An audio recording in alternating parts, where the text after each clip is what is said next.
అందరికీ నమస్కారం అండి. నా కథ నా నీవే నేనే మీరందరూ ఎంకరేజ్ చేస్తున్నందుకు చాలా థ్యాంక్స్. ఈరోజు 3వ భాగాన్ని చదవడానికి మీ ముందుకు వచ్చాను. తోటలోకి వెళ్ళాక శ్రీకాంత్ ఇచ్చిన సర్ప్రైజ్ నచ్చిన తర్వాత అక్కడే అరేంజ్ చేసి ఉన్న టేబుల్ దగ్గర కూర్చుని టీ కప్పులోకి పోసి శ్రీకాంత్కి ఇచ్చి తాను తీసుకుంటూ ఆ ఇల్లంతా తిరిగి వచ్చి, అమ్మమ్మ తాతయ్య దగ్గరికి వెళ్దాం మావయ్య, ఇప్పటికే ఆలస్యం అయ్యింది కదా అంది. సరే, వాళ్ళు కంటైనర్ హౌస్ దగ్గర ఉంటారు, మనం రాత్రి భోజనాలు అయ్యాక మళ్ళీ తిరిగి ఇక్కడికి వద్దాం, సరేనా అడిగాడు మోహన చెయ్యి పట్టుకుని శ్రీకాంత్. సరే అన్నట్టుగా తల ఊపింది మోహన. ఏదో పెద్ద ఆలోచన చేస్తున్నట్టుగా గడ్డం కింద చెయ్యి పెట్టుకుని, సరే, నా కోసం నువ్వు ఎదురు చూస్తావా లేక నీకోసం నేను ఎదురు చూడాలా అడిగాడు శ్రీకాంత్ కొంటెగా. మావయ్య, టూ మచ్ అంటూ సిగ్గుపడుతూ అతని వెనుక చేరింది ఎర్రబడ్డ ముఖం అతనికి కనపడకుండా దాచాలనే ప్రయత్నం చేస్తూ. సరే, తర్వాత తీరిగ్గా సిగ్గుపడుతూ గాని ముందు నడు, అమ్మా నాన్న ఎదురు చూస్తూ ఉంటారు అంటూ మోహన చెయ్యిని ముందుకు లాగి తన చేతితో ముడివేసి, పోదాం పదా అని తీసుకుని వెళ్ళాడు. గాలిలో తేలుతున్నట్టుగా ఉంది మోహనకు. వెళ్ళేసరికి చిన్నగా ఒక 10 మందికి సరిపోయేలా ఏర్పాటు జరుగుతూ ఉంది తోటలో. అక్కడ కూర్చుని అమ్మ అమ్మమ్మ కబుర్లు చెప్పుకుంటున్నారు. తాతయ్య నాన్న అన్నయ్య పేకాట ఆడుతున్నారు. అమ్మ అంటూ పరిగెత్తుకుంటూ వెళ్ళి అమ్మను కౌగిలించుకుని, ఎంతసేపు అయింది వచ్చి అడిగింది మోహన. మేము పొద్దునే వచ్చాం, మీ మామయ్య సర్ప్రైజ్ చేస్తానంటూ ఇక్కడ ఉండమన్నాడు అంది కస్తూరి.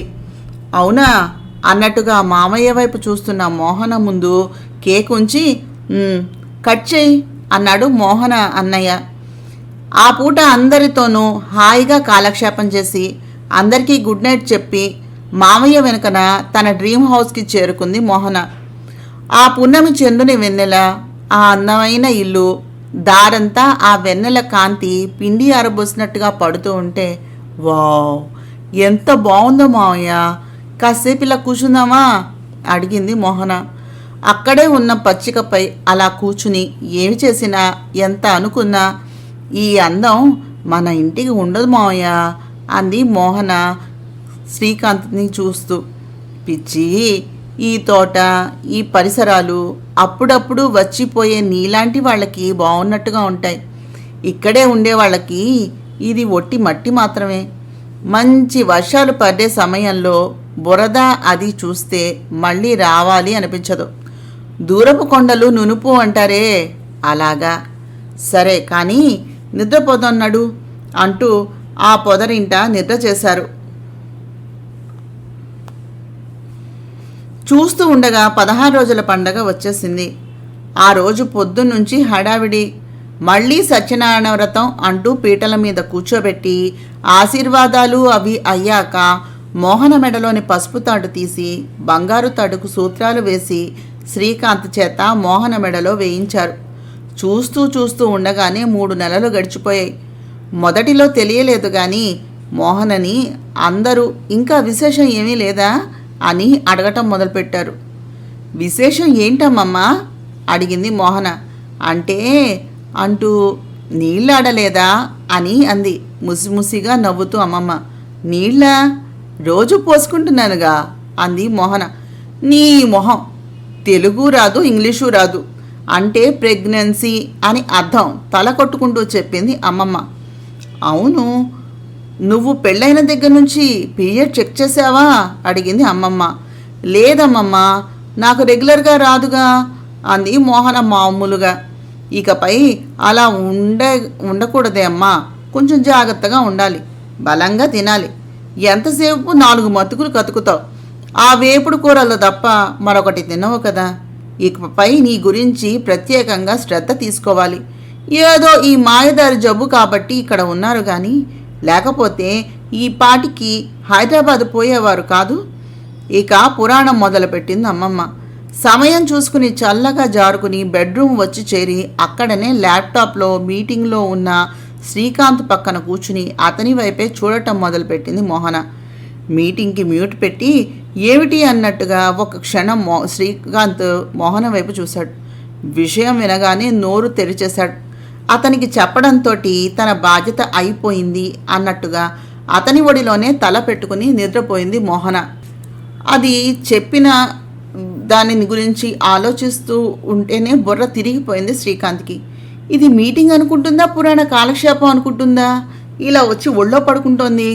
దీనికి మొగుడైనట్టుగా లేదు, కేర్ సెంటర్లో కేర్ టేకర్ అయినట్టుంది. మళ్ళీ మీటింగ్ మ్యూట్ పెట్టి, ఏ మోహి లే, నేను మీటింగ్లో ఉన్నప్పుడు నువ్వు ఇలాగా మీద పడుతుంటావేంటే, లే అన్నాడు శ్రీకాంత్.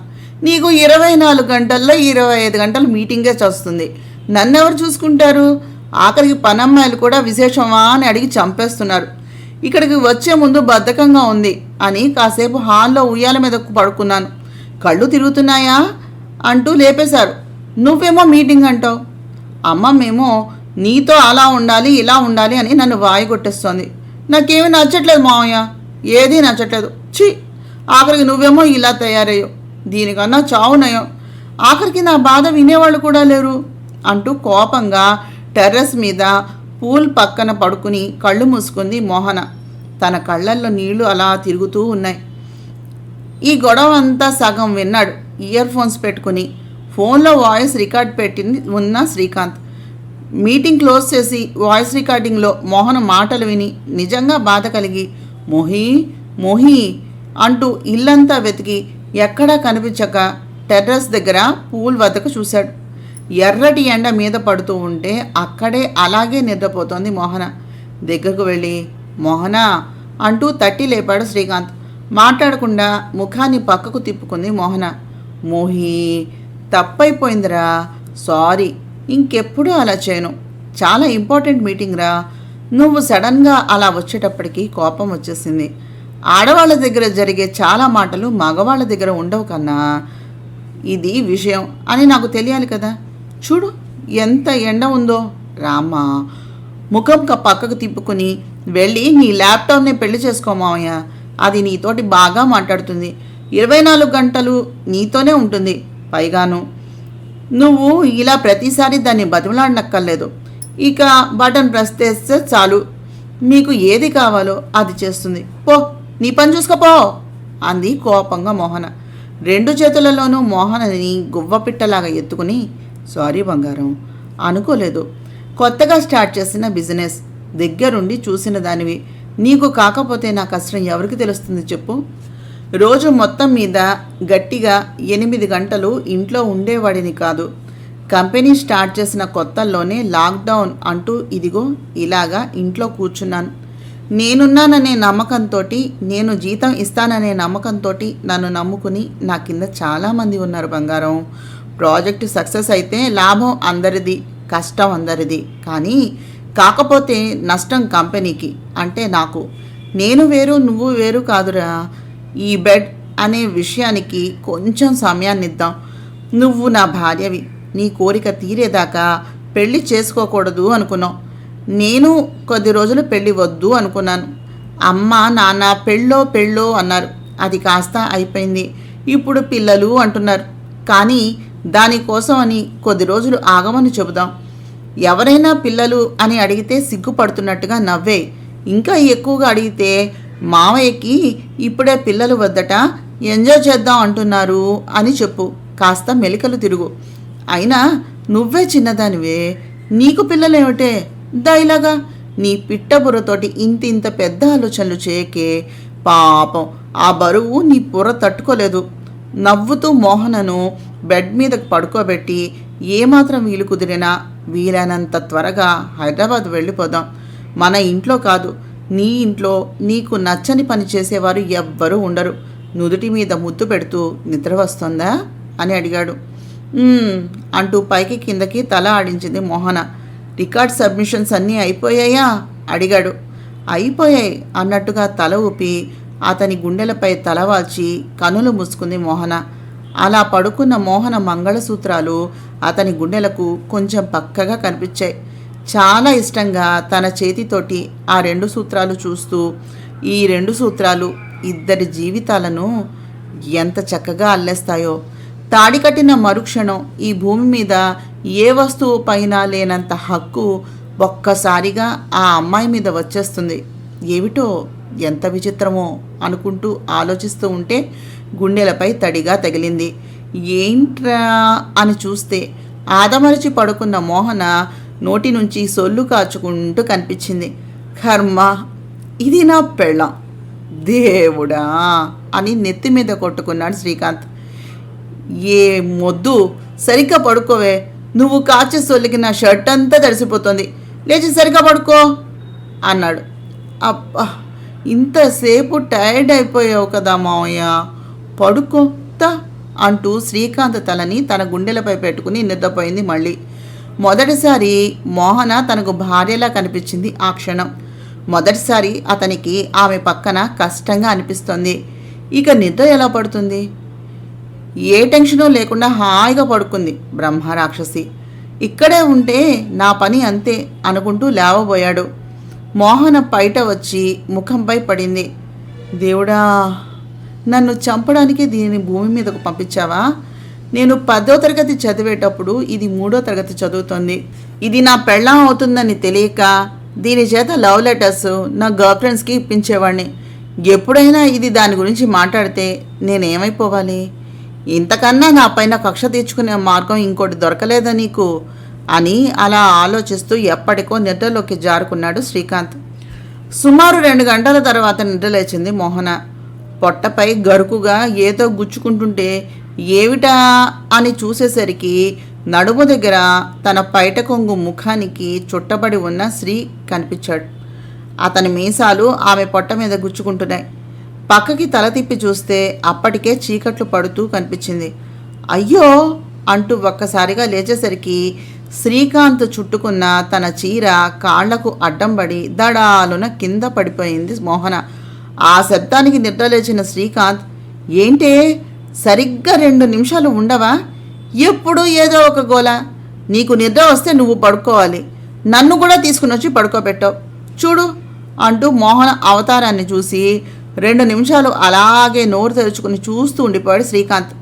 శ్రీకాంత్ దగ్గర నుంచి చీర పట్టుకున్నట్టు ఉండి గాలిలో రెపరెపలాడుతూ ఉండగా కింద బోర్లా పడిపోయి ఉంది మోహన. ఏ ఎలా పడ్డావే, లే అంటూ గబగబా వచ్చి లేపాడు మోహనను. అబ్బా అంటూ పెదవి మీద దెబ్బ తగలటంతో, నీ వలనే దెబ్బలు తగిలే, నా చీర నువ్వు కట్టుకుని పడుకుంటే పడక చస్తానా అంటూ ఏడుపు మొహం పెట్టుకుని అడిగింది మోహన. ఏదో కింద పడినట్టుగా పెద్దగా శబ్దం అయ్యేటప్పటికీ అక్కడికి వచ్చిన మోహన అమ్మమ్మ చీర లేకుండా ఉన్న మోహనని, ఆ చీర కట్టుకుని ఉన్న శ్రీకాంత్ని అలా చూసి మరో రకంగా అర్థం చేసుకొని, కాస్త తలుపు గడి పెట్టుకుని ఉండి చావచ్చు కదా, ఇంట్లో ఉన్నది ఎంత మనవాళ్ళైతే మాత్రం కాస్త సమయం సందర్భం చూసుకోవద్దా? సంధ్యా సమయం అవుతోంది, బయటకు రండి అనేసి నవ్వుకుంటూ కిందకు వెళ్ళిపోయారు. ఒకవైపు నొప్పితో, ఒకవైపు పడ్డానే అనే బాధతో, మరొక వైపు చీర లేదనే సిగ్గుతో మెల్లగా లేచి తలపైకి ఎత్తకుండా బాత్రూంలోకి వెళ్ళిపోయింది మోహన. ఇది కొత్తగా సిగ్గు అనే పదార్థాన్ని నేర్చిందే. నిన్నటిదాకా చిన్న షార్ట్ వేసుకుని టీషర్ట్ వేసుకుని రౌడీ బేబీలాగా తిరిగేది. ఏం ఆడపిల్లలో ఏం పెళ్ళిళ్ళో.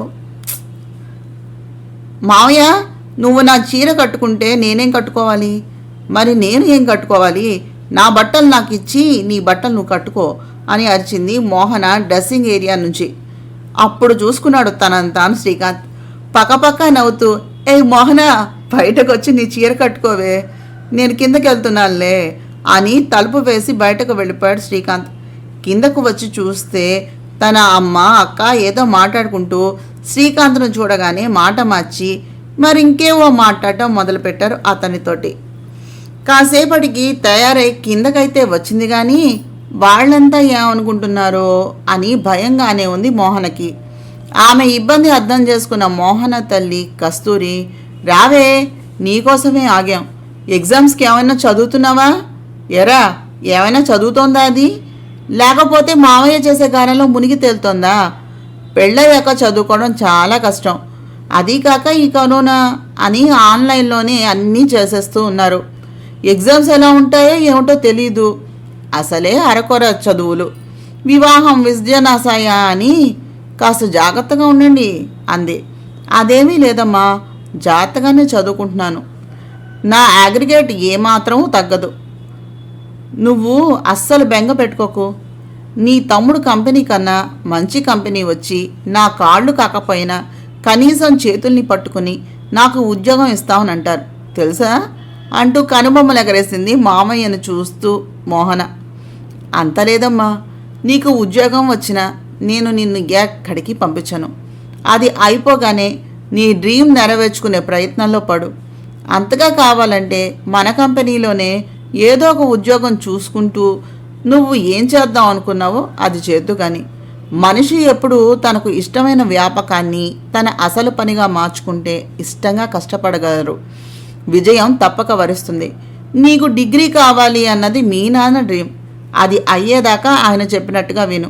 అది అయ్యాక నీ ఇష్టం. మావయ్య నీతో కూడా ఉండగా నీకు వచ్చిన నష్టం ఏమీ లేదు అంటూ మోహన నెత్తి మీద చిన్నపిల్లల్ని ముద్దు చేసినట్టుగా రాశాడు శ్రీకాంత్. అంటే ఏమిటి దాని ఉద్దేశం? ఆడవాళ్ళు ఇంట్లో ఉండి లేదా ఏదో చిన్న ఉద్యోగం చేసుకుంటూ పిల్లల్ని కనాలి. వయసులో ఉండగానే అన్నీ జరగాలి. ఇదిగో మీ అక్కను చూసావా, దాని కూతుర్నే అది పెంచలేక నా దగ్గర పెట్టింది. నాకు వయసు అయిపోతుంది. మీరిద్దరూ నాకు లేటు వయసులో పుట్టుకొచ్చారు. నీ పిల్లల్ని చూడ్డానికి నేను ఇంకా ఎన్ని రోజులు ఆగాలి? దానికి 20 దాటి 21, 22 వచ్చేటప్పటికి నా చేతుల్లో మనవలు ఉండాలి. వాళ్లను నా చేతిలో పెట్టి ఆ తర్వాత మీకు కావలసినట్టుగా ఏడవండి. ఇప్పటికే చుట్టుపక్కల ఉన్నటువంటి అమ్మలక్కలంతా నీ మనవరాలు ఇంకా నీళ్లు పోసుకోలేదా అని అడుగుతున్నారు. ఏ వయసుకి ఆ ముచ్చట అన్నారు పెద్దలు. ఎలా జరగవలసినవి అలా జరిగితేనే బాగుంటుంది అంటూ అరిచింది శ్రీ అమ్మ జానకి. అప్పటికీ ఏదో తింటున్నా అనిపిస్తున్న మోహన్కు ఇంకా నోట్లోకి ముద్ద మింగుడు పడలేదు. దీనంగా తల్లి వంక మావయ్య వంక చూసింది. ఇప్పటికీ ఏదైనా మాట్లాడితే ఇంకా గొడవ పెద్దది చేస్తుందని ఏమీ మాట్లాడలేదు శ్రీకాంత్. అయితే మోహన తల్లి కస్తూరి మాత్రం ఊరుకోలేదు. ప్రతిదానికి విదేశీ వాళ్లను ఆదర్శంగా తీసుకుంటున్నారు మీ యువతరం. ఈ డేటింగ్ పేరుతోటి ఫోన్ ఎత్తు టీనేజ్ నుంచి డేటింగ్స్ చేస్తూ ఉన్నారు. అంతేకాకుండా ఎవరి పొట్టను వాళ్ళు పోషించుకుంటున్నారు. చిన్నతనంలోనే పిల్లల్ని కనేవాళ్ళు చాలా ఎక్కువ ఉంటారు వాళ్లల్లో. ఇవన్నీ భరిస్తూనే వాళ్ళ కలలను నిజం చేసుకుంటారు. పైగా ఇంచుమించుగా సింగిల్ పేరెంట్స్ ఎక్కువగా ఉంటారు వాళ్లల్లో. ఇవన్నీ ఎలా జరుగుతున్నాయి? అమ్మ మేమి మిమ్మల్ని ఈరోజే కనేయమని చెప్పేయటం లేదు. 1-2 సంవత్సరాల తర్వాత విషయాలు మాట్లాడుతోంది. మా అమ్మ చెప్పిన మాట నిజమే. ఆ రోజు నా కలలు నా ఆరోగ్యం రెండూ కూడా నిన్ను పెంచడానికి నాకు సహకారం చేయలేకపోయాయి. కానీ ఈరోజు నేను బాగానే ఉన్నాను. కనీసం మనవాళ్ళనైనా నా దగ్గర పెట్టుకుని చూసుకోవాలి అని నాకు ఉంది. ఇప్పుడే మాట్లాడితే బాగోదని ఊరుకున్నాను. కానీ నాకు అదే విషయం మనసులో ఉంది. ఏం శ్రీ అని తమ్ముడి వంక ఆశగా చూస్తూ అడిగింది కస్తూరి. ఏంటక్క ఇదంతా? పాపం దానికి ఎలా ఉంటుందో ఒక్కసారి ఆలోచించావా? నీ కూతురు మనసుని నువ్వే అర్థం చేసుకోకపోతే ఎలాగా? దానికి ఎప్పుడు ఏది చేయాలనిపిస్తే అది చేస్తుంది. అయినా నా జీవితం గురించి ఎప్పుడు ఏ టైంలో ఏం చేయాలో నాకు బాగా తెలుసు. నేను ఆల్రెడీ ప్లాన్ చేసుకున్నాను. అనవసరంగా నువ్వు అమ్మ ఈ విషయాన్ని పెద్దది చేయకండి అంటూ మోహన అన్నం తిన్నాం ఇంతసేపా? వాళ్ళంతా అలాగే అంటారు. మీ మావయ్యని నేను నీ పక్కన ఉన్నానుగా, ఏమీ కాదు, చక్కగా భోజనం చెయ్యి అంటూ డైనింగ్ టేబుల్ మీద ఉన్న కూర మోహన ప్లేట్లో వడ్డిస్తూ తిను అన్నాడు ముద్దుగా శ్రీకాంత్. ఇంకా ఏం మాట్లాడాలో అర్థం కాక ఊరుకున్నారు మోహన అమ్మ కస్తూరి, అమ్మమ్మ జానకి. థ్యాంక్స్ మావయ్య. అమ్మమ్మ వాళ్ళు చూడు ఎలా చూస్తున్నారో అంది మోహన. అందుకే మోహన్కి మాత్రమే వినబడేలా త్వరగా తిను, పారిపోదాం అన్నాడు నవ్వుతూ శ్రీకాంత్. అప్పుడే 4 నెలలు దాటాయి శ్రీకాంత్ మోహనల పెళ్లి జరిగి. శ్రీకాంత్ మీటింగులతో మోహన క్లాసెస్ తోటి ఇంచుమించుగా బిజీ అయిపోయారు. 3 రోజుల నుంచి మోహన కొంచెం ఇబ్బందిగా ఉంటుంది. ఏదో మామూలుగా ఉంది అనుకున్నారు ఇంట్లో అంతా. తాతయ్యతో కబుర్లు చెప్పుకుంటూ కూర్చున్న మోహన ఉన్నట్టుండి వాంతులు చేసుకోవడం మొదలుపెట్టింది. అంతవరకు మామూలుగా ఎవరి పనుల్లో వారు ఉన్నవాళ్ళంతా ఒక్కసారిగా హాల్లోకి వచ్చేశారు. శుభ్రం చేసుకునే ఓపిక లేక మోహన అక్కడే అలాగే కూర్చుండిపోయింది. అంతే, పరిగెత్తుకుంటూ వచ్చింది మోహన అమ్మమ్మ లేని ఓపికను తెచ్చుకుని. ఏమ్మా, ఎలా ఉంది అంటూ అడిగింది రావడమే. బాగానే ఉన్నాను అమ్మమ్మ, కంగారు పడకు, కొంచెం కడుపు నొప్పిగా తిప్పుతూ ఉన్నట్టుగా ఉంది. కాసేపు రెస్ట్ తీసుకుంటే అదే తగ్గిపోతుంది. మా గదిలోకి వెళ్తాను అంటూ లేచి వెళ్ళబోయింది మోహన. అలా ఎలా వెళ్తావే? ఏడి నీ మొగుడు? పిలుస్తా ఉండు. రే శ్రీ, శ్రీ అంటూ శ్రీకాంత్ని అరుస్తున్న భార్యను చూసి, ఏమిటే నీ గోల? వాడు ఏదో మీటింగ్లో ఉంటాడు, అలా అరుస్తూ ఉంటే ఇబ్బంది పడడు అన్నారు మోహన తాతయ్య. అయ్యో కర్మ, దానికి వాంతులవుతున్నాయండి. ఇంత వయసు వచ్చింది, మనవరాలు పొట్ట పట్టుకుని వాంతులు చేసుకుంటూ ఉంటే అర్థం కాదే? మీ పుత్రరత్నాన్ని ఇలా పిలవండి, దాని వాడే జాగ్రత్తగా చూసుకోవాలి అంటూ ఉండగా మెట్ల మీద నుంచి కిందకు దిగి వచ్చాడు శ్రీకాంత్. వస్తూనే అక్కడ జరుగుతున్న గోలను చూసి, ఏంటమ్మా నీ అరుపులు? మళ్ళీ ఏం చేస్తోందది అంటూ మోహనం చూసి, ఏమైందే అలా కూర్చున్నావు అంటూ అడిగాడు త్వరగా దగ్గరకు వెళ్తూ. ఏదో చెబుదామని నోరు తెరుస్తున్న మోహన మళ్ళీ బాత్రూం వైపు పరిగెట్టింది. ఇంతలో గబగబా స్వీట్ తీసుకుని వచ్చి నోట్లో పెడుతున్న తల్లిని చూసి, అమ్మా నీకేమైనా బుద్ధుందా? ఈ టైంలో స్వీట్లు పెడతావేంటే అడిగాడు చిరాగ్గా చూస్తూ శ్రీకాంత్. అంతలో బాత్రూం నుంచి మోహన చేసే శబ్దాలు. ఎంతసేపైనా మోహన బయటకు రాకపోయేసరికి, మోహన ఉన్నావా, పడిపోయావా పిలిచాడు శ్రీకాంత్. నీరసంగా ఉన్నా మాయా అంది మోహన. నేను లోపలికి రానా అడిగాడు. అంది మళ్ళీ. లోపలికి వెళ్ళి చూసేసరికి నిలబడలేక పొట్ట పట్టుకుని కళ్ళల్లో నీళ్లు జలజల రాలుతూ ఉంటే తట్టుకోలేక మెలికలు తిరిగిపోతూ కనబడింది మోహన. అలా మోహనని చూడలేక, ఏమిట్రా బాగా నొప్పిగా ఉందా? పద గదిలోకి వెళ్దాం అంటూ మోహనను మెల్లగా మెట్లు ఎక్కిద్దామని 2 మెట్లు ఎక్కాడో లేదో, రే శ్రీ, ఇకపై మోహనను అలా మెట్లు ఎక్కించడం దించడం అవస్థ కానీ మీరు కింద బెడ్రూమ్లోకి షిఫ్ట్ అయిపోండి, పిల్లని అంతలా నలపటం మంచిది కాదు అంది శ్రీకాంత్ తల్లి జానకమ్మ. అమ్మా, నేను పైకి వెళ్ళి దీన్ని దింపి వచ్చేదాకా ఇంకో మాట మాట్లాడితే ఊరుకోను, కాసేపు ఆగు అంటూ మెట్లు ఎక్కలేక అవస్థపడుతున్న మోహనని ఉండు అంటూ ఎత్తుకుని తమ గదిలోనికి తీసుకొచ్చి బెడ్ మీద పడుకోబెట్టి పక్కనే కూర్చుని, బాగా నొప్పిగా ఉందా, డాక్టర్ని పిలిపించనా అడిగాడు నుదుటి మీద పడుతున్న వెంట్రుకల్ని సరిచేస్తూ. చాలా నొప్పిగా ఉంది మావయ్య, కానీ ఏమిటో ఇది అర్థం కావటం లేదు అంటూ మళ్ళీ పొట్ట పట్టుకుంది. డాక్టర్ అప్పుడే వద్దు మావయ్య, కాసేపు ఆగి చూద్దాం, మరీ తగ్గకపోతే అప్పుడు వెళదాం, కాసేపు ఇలాగే నా పక్కన కూర్చోవా నీకు కుదిరితే అడిగింది మోహన. ఉండు, కొంచెం వేడి నీరు తీసుకుని వచ్చి ఇవి తాగు, తగ్గుతుందేమో చూద్దాం అంటూ తాగించాడు బతిమలాడుతూ శ్రీకాంత్.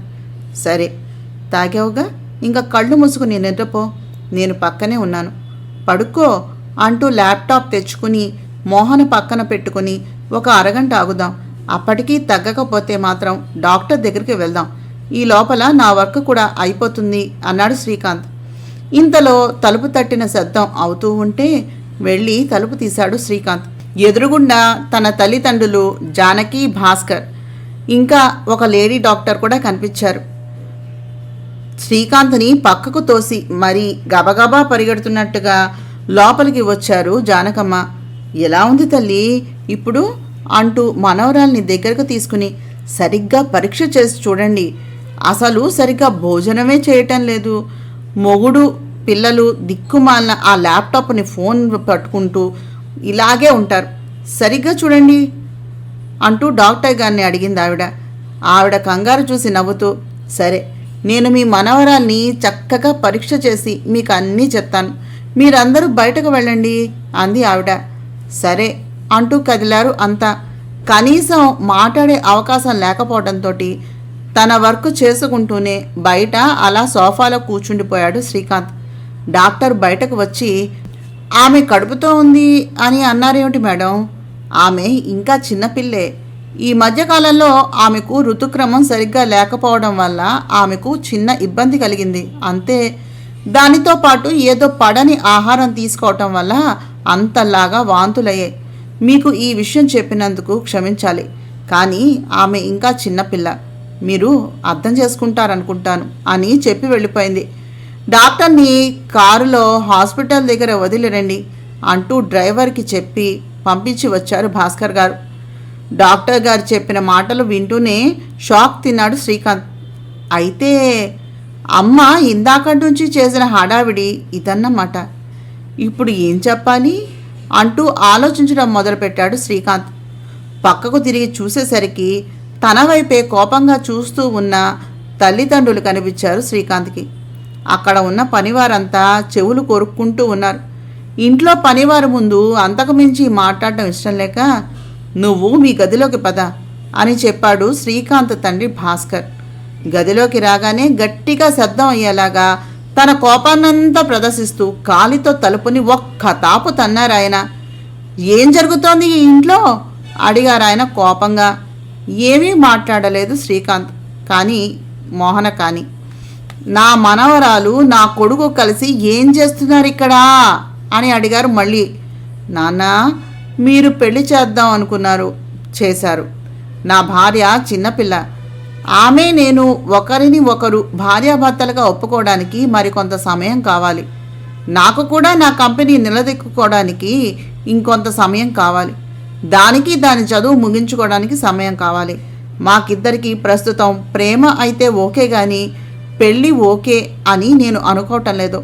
పెద్దగా మీరు పెళ్లి చేసేశారు. పిల్లలుగా మేము ప్రేమించుకుంటున్నాం. దయ ఉంచి మాకు కొంత సమయాన్ని ఇవ్వండి. కనీసం మమ్మల్ని అర్థం చేసుకోవడానికి ప్రయత్నం చేయండి.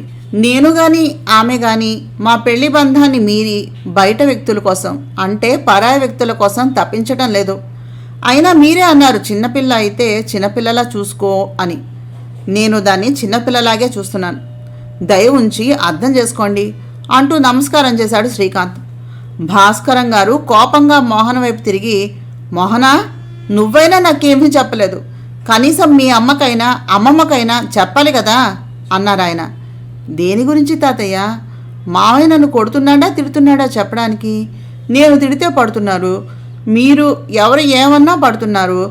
నా కోసమని ఆలోచిస్తున్నాడు, అందరికన్నా బాగాను. మరి ఇంకా దేని గురించి చెప్పమంటారు అడిగింది మోహన. ఆ సమాధానం విని ఆశ్చర్యపోయారు భాస్కరం గారు, జానకి గారు. ఇప్పుడు నీకు అర్థం కాదు మోహన. ఇక మీదట అతి త్వరలో మీ ఇంటికి వెళ్ళాక, కొత్త సంసారం మొదలు పెట్టాక నీకు అప్పుడు అర్థమవుతుంది. భార్యాభర్తల్లాగా ఉంటూ భార్యల భర్తల సంబంధం కలిగి ఉండడం అంటే ఏమిటో, దానివల్ల ఎన్ని ఇబ్బందులు ఉంటాయో. అమ్మమ్మ కూడా ఉండి అన్నీ చక్కదిద్దుతూ ఉంటే అంతా బాగానే ఉంటుంది. శారీరకంగా భార్యాభర్తల బంధం పెళ్ళైన కొత్తల్లో ప్రారంభం కాకపోతే వారు అనుమానాలు పారవడం తథ్యం. ఈ రోజుల్లో బయట జరిగే డేటింగుల వల్ల ఒకరినొకరు బాగా అర్థం చేసుకున్నాక జరిగిన పెళ్ళిళ్ళు తర్వాత కూడా ఆ కాపురాలు నిలబడకపోవడానికి కారణం ఈ అవగాహన లోపమే. ప్రస్తుతానికి రెస్ట్ తీసుకో అంటూ భాస్కరం గారిని లాగుతూ బయటకు తీసుకుని వెళ్ళిపోయారు మోహన అమ్మమ్మ, జానకమ్మ గారు. తల్లిదండ్రులు గదిలో నుంచి బయటకు వెళ్ళగానే తలుపు దగ్గరకు వేసి మోహన పక్కకు చేరి ఆమెను దగ్గరకు చేర్చుకుని, కళ్ళు మూసుకుని పడుకో మోహన, మందులు వేసుకున్నావు కదా అన్నాడు శ్రీకాంత్. పడుకో మోహన అన్నాడు కానీ నిద్ర ఎలా పడుతుంది ఇంకా మోహనకి? అలా అతన్ని చూస్తూ ఉండిపోయింది.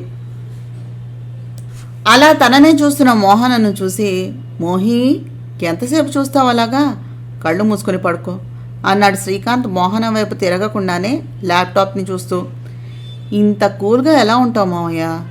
అంత వర్క్ చేస్తున్నావు మార్నింగ్ నుంచి, పైగా తాతయ్య అరుపులు, అమ్మమ్మ హెచ్చరికలు, నా గారాలు అంది మోహన. నవ్వుతూ మోహన ముక్కు చిన్నగా ఊపుతూ, నీలాంటి స్పైసీ అమ్మాయిని పెళ్ళాంగా చేసుకుంటే ఎవడైనా కూలవ్వాల్సిందే అంటూ నవ్వాడు శ్రీకాంత్. పో మావయ్య, ఇలా చేస్తే నాకు కోపం వస్తుంది అంది బుంగమూతి పెడుతూ మోహన. అబ్బా, ఏం వంకర పెట్టావే మూతిని. నిన్న మొన్నటి దాకా చిన్న పిల్లలా కనిపించింది. ఈరోజు మనసులో కొత్త కోరికల్ని రేకెత్తిస్తోంది. ఏదైతే వద్దు అనుకున్నానో ఈరోజు అదే పని చేయమని మనసు ఉసిగొలుపుతోంది. ఈ 2-3 నెలల్లోనే చాలా తేడాగా కనబడుతూ ఉంది మోహనలో. అసలే చీరలు కడుతూ ఉందేమో మరీ కొత్తగా కనిపిస్తోంది. పెళ్ళయ్యేదాకా షార్టు టీషర్టుల్లో కనిపించిన చిన్నపిల్ల పద్ధతిగా చీరలో ఒదిగిపోయింది. సింపుల్గా నగలతో కనిపిస్తూ ఉంది. ఇంటి పట్టున చక్కగా ఇష్టమైన పదార్థాలు తింటూ ఉందేమో కొంచెం ఒళ్ళు వచ్చి భలేగా ఉంది. ఒక్కోసారి తన మీద నుంచి చూపు తిప్పుకోవడం కూడా కష్టంగా ఉంటుంది. రాక్షసి అనుకున్నాడు శ్రీకాంత్ నవ్వుతూ. మాట్లాడుతూ మందుల మత్తుకి ఏమో కళ్ళు మూసుకుని నిద్రపోయింది మోహన. ఇంతలో హైదరాబాద్ వెళ్ళడానికి అవకాశం వచ్చింది. కరోనా కేసులతో కలిపి బతకడం అలవాటు చేసేసుకున్నారు జనాలు. జాగ్రత్తగా ఉండడం తప్ప వేరే అవకాశం లేదు అన్న విషయాన్ని అర్థం చేసుకున్నారు అంతా. అమ్మమ్మ దగ్గర గారాలు పోతూ తాతయ్యకు వీడ్కోలు పలికి ఏడుస్తూ కారెక్కింది మోహన. ఇంటిలో పనుల కోసం అన్నవి నమ్మకమైనటువంటి 2 మనుషులు భార్యాభర్తలను వారికి తోడుగా పంపించారు జానకమ్మ గారు. ఎంత వద్దు అనుకున్నా శ్రీకాంత్ మోహన సంసారం విషయంలో వారు చేస్తున్నది తప్పుగానే తోచింది ఆ వృద్ధ జంటకి. నా నీవే నేనే 3వ భాగాన్ని చదివానండి. నా ప్రయత్నం కనుక మీకు నచ్చినట్లయితే తప్పకుండా మా ఛానల్ సబ్స్క్రైబ్ చేసి, షేర్ చేసి, లైక్ చేసి, కామెంట్ చేయండి. అలాగే మా కొత్త ఛానల్ని కూడా తప్పకుండా విజిట్ చేయండి. ప్రతిలిపి యాప్లో జొన్నలగడ్డ కృష్ణదీప అనే పేరుతోటి కథలు రాస్తున్నాను. ఇంట్రెస్ట్ ఉన్నవాళ్ళు తప్పక ఫాలో అవ్వండి. నమస్తే.